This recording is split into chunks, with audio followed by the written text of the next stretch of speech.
How to find missing tools in Photoshop. You go here to the Tools panel and you think, where's that tool? Where's that tool? Well, to find it, just go down here. You can see 3 dots. Just click there and you'll see this Edit Toolbar. So click and you're now able to customize your toolbar. So any tool you can see, they're all here. You might think, Frame Tool. That's the one tool I want. It's missing here. I want it into this Tools panel. Click and select and drag.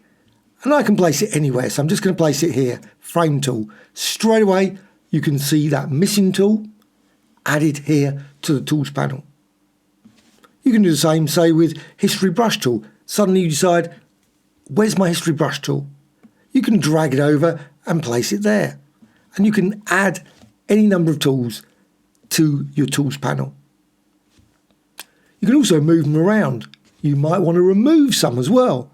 Say you never use this one. Maybe 3D Material Eyedropper Tool. Something you never use.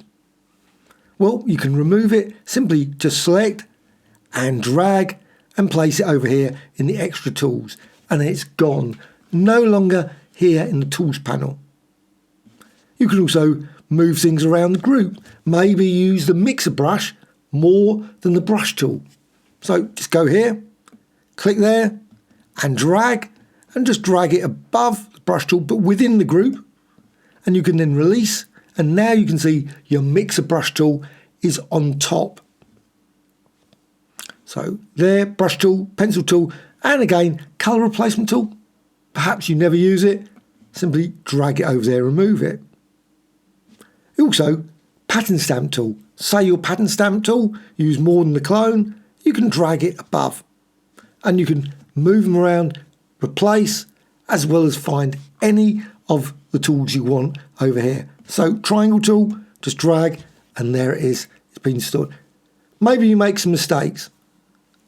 You can restore all the default tools, so it puts it back to the factory settings just by clicking Restore Defaults.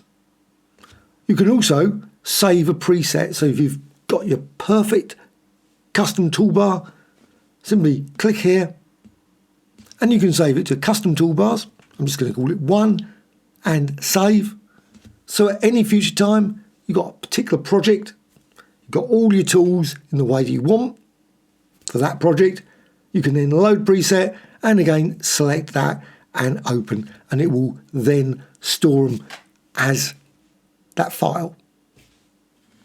And click done. And now you've got all your tools back in the way that you want it in Photoshop.